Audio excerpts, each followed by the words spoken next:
Congress party, Congress party. हिसाब मांगो जी BJP से आप। देखिए, आज पर हिसाब मांग रहा हूँ कि आप रोजगार में, स्वास्थ्य में, शिक्षा में, सब में आप हिसाब दीजिए कि आपने 10 साल में क्या मुख्यमंत्री जो किया। हर रोज घोषणाएं कर रहे हैं जी। ये सब चुनावी रेवड़ियां बांट रहे हैं, कोई घोषणाएं नहीं है, ये जनता को झूठ बोल रहे हैं। अभिमन्यु जी को जी की सार्वजनिक काम बहुत ज्यादा कराई, हर गांव में करवाई है। कैप्टन अभिमन्यु ने कोई एहसान नहीं किया किसी की सड़क बना के, आईटीआई बना के। ये तो 50 साल पहले बन जानी चाहिए थी या 10 साल पहले जानी चाहिए थी। अब 5 साल में कैप्टन साहब ने क्या किया जो अब की सरकार थी उसके पास। इस बार हमारे सारे कैंडिडेट एक हैं, 52 साल का रिकॉर्ड इस बार टूटेगा और नारनौल से कांग्रेस का एमएलए बनेगा, मैं दावे के साथ कर सकता हूँ।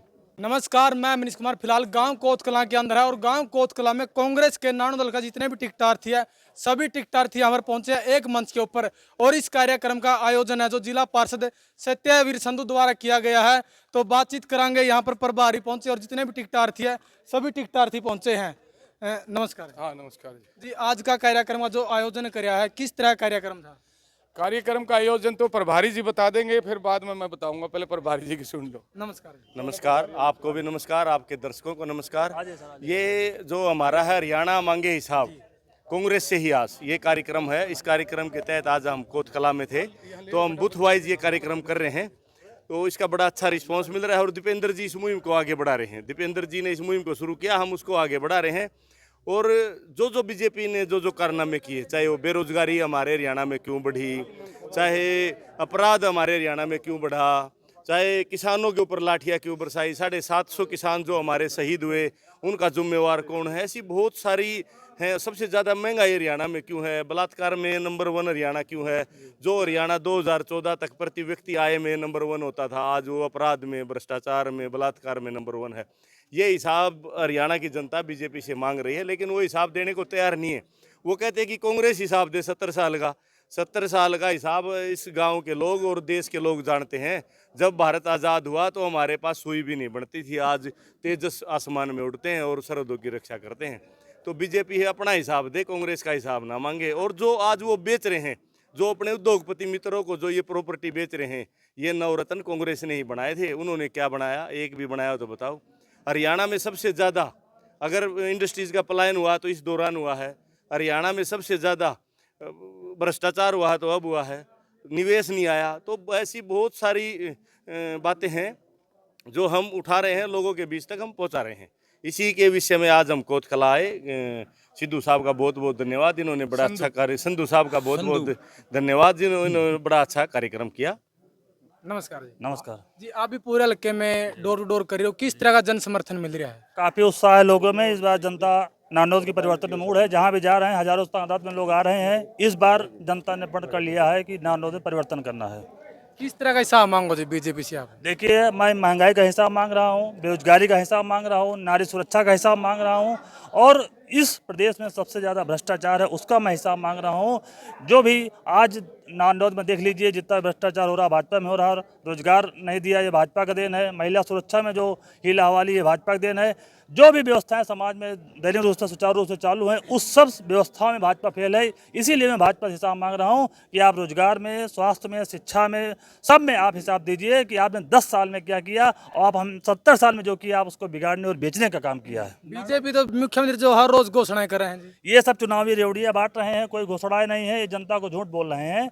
जो भी हो वो कांग्रेस ने किया है और कांग्रेस के बनाए हुए योजनाओं को इन्होंने बेचने का काम किया और इनके पास कुछ काम नहीं किया। सर नारनौल दल की बात करें, जितने भी कांग्रेस के कैंडिडेट इकट्ठे हो चुके हैं, सर, 52 साल का रिकॉर्ड तोड़ सकते हैं जी, इस बार हमारे सारे कैंडिडेट एक हैं, 52 साल का रिकॉर्ड इस बार टूटेगा और नारनौल से कांग्रेस का एमएलए बनेगा, मैं दावे के साथ कर सकता हूँ। बाहर जी तो बातचीत करी है, तो अंकल जी आप बातचीत करें। कांग्रेस की टिकट से दावेदार नानू दल का थे। अंकल जी नमस्ते। हाँ नमस्कार भाई। अंकल जी, आज के कार्यक्रम का जो आयोजन किया था और जितने भी टिकटार्थी है सारे के सारे यहाँ पर पहुंच रहे थे, तो किस तरह का आयोजन था? देखिए, हरियाणा मांगे हिसाब और बस कांग्रेस से ही आज का ये प्रोग्राम जो है, प्रभारी हमारे जो लवलेश जी और अशोक काद्यान जी ने मेरी जिम्मेवारी लगाई थी कि कमांडेंट साहब आप अपने गांव कोतकला में इसका प्रोग्राम करो। तो ये मैंने प्रोग्राम ऑर्गेनाइज किया। अपना चौधरी भूपेंद्र सिंह हुड्डा के जो वो संकल्प पत्र है और श्री राहुल गांधी जी का जो आदेश है उसकी पालना करते हुए मैंने सभी टिकटार्थियों को फ़ोन किया। एक विचारधारा थी कि भी हम सब मिलकर के गांव में एकता का परिचय दें, और मेरे कहने से सभी टिकटार्थियों ने आने का काम किया, मैं उनका भी धन्यवाद करता हूं। गांव के भाईचारे का किस तरह का जन समर्थन प्यार मिले आपको? देखो, गांव तो मेरा ऐतिहासिक गांव है, और आज अगर आज ये जो प्रोग्राम हुआ है, ये हिंदुस्तान का पहला प्रोग्राम है। नहीं तो जैसे मैं भी टिकट मांग रहा हूं, और आगे भी मैं प्रयास करूंगा कि ये टिकट मुझे ही मिले, क्योंकि जनता जिसके साथ टिकट उसके पास, ये बात मैंने बोला भी था। लेकिन इसका मतलब ये नहीं कि खुदा न खास्ता टिकट मुझे ना मिले और मैं बागी हो जाऊं। तो इस बात पर जोर है।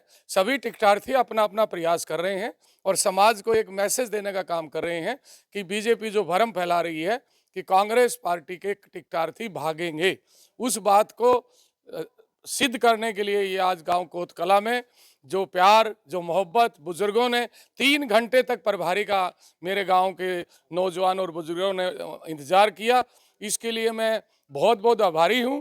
और गांव के निवासियों का, इस बहन बेटियों का, माताओं बुजुर्गों का इस बात का भी आभारी हूं कि चंद दिनों में ही मुझे जो है ना जिला पार्षद बना दिया था। और अब मैं गांव के तमाम माताओं, बहनों, बुजुर्गों, नौजवानों से निवेदन करूंगा कि नारनुंद हलके में जहां जहां भी आपकी रिश्तेदारी है, जान पहचान है, न्योंदा निधार है, वहां पर आप मेरे लिए चाय पानी का वो उनसे मिल करके जो है ना मुझे वहाँ लेके जाएं, और मेरे लिए जो है अपने रिश्तेदार, अपने निधारी, अपने भाईचारा में मेरे लिए जो है ना समर्थन की अपील करें और मुझे उनके साथ में जान पहचान करवाएं। आपने क्या जी सभी टिकटार्थियों के पास फोन करा, सभी को संदेशा भेजा, लेकिन अभी भी 1-2 गायब थे, नहीं पहुंच पाए? नहीं, मैंने 2-3 ने तो मुझे बताया किसी की मदर बीमार है और किसी की कोई काम है। ऐसा मुझे किसी ने नहीं कहा कि मैं नहीं आऊँगा। कापड़ों में भी सभी नहीं थे, वहां पर भी जी कोई किसी ना किसी का कोई ना कुछ बहाना था, तो आपने लगा है सभी के सभी एक मंच पे इकट्ठे होंगे? एक मंच पर इकट्ठे हो गए हैं, और पहले दिन तो पंचायत में भी फैसला 17 कब हो जाएंगे जी? ये तो अब देखिए, वो कापड़ों में मेरा प्रोग्राम नहीं था, वो प्रभारी जी ने खुद अपना प्रोग्राम ऑर्गेनाइज किया था। मेरा प्रोग्राम की ड्यूटी आज बूथ नंबर 9 से 16 की लगी हुई थी, और मेरे ख्याल में सभी लोग संतुष्ट थे कि अच्छा प्रोग्राम हुआ है। और सब लोग धीरे धीरे, जो किसी तरह की कोई बात होगी मुझे तो नज़र नहीं आती, और सब इकट्ठे हो जाएंगे। आप ना जी नारायण के लोग क्यों वोट दें, क्या करोगे आप विधायक बनकर? देखिए, नारनुंद के लोग तो मुझे इसलिए वोट दें कि मैं अभी 1 सवा साल हुआ है जिला पार्षद बना हूँ, तो मैंने 1.5 करोड़ रुपए का तो ग्रांट ला के दे दिया 10 गाँव में, करोड़ों रुपए की बिजली का काम करवा के दे दिया, और जितनी भी समस्याएं होती हैं मैं उन समस्याओं को तत्परता से करता हूँ। मैं एक आर्मी का अधिकारी रिटायर हूँ, और सारे जिला पार्षद भी जितने भी हैं नारनुंद के, वो भी ये कहते हैं कि अगर आपको टिकट मिलती है तो हम आपका साथ देंगे, भले हम किसी भी पार्टी में हैं। कांग्रेस के नेता तो कहा जी कि लोग परेशान है बीजेपी से, अब की बार कांग्रेस की लहर चल रही है, कांग्रेस आएगी, लेकिन बीजेपी वाले कह रहे हैं कि तीसरी बार बीजेपी सरकार।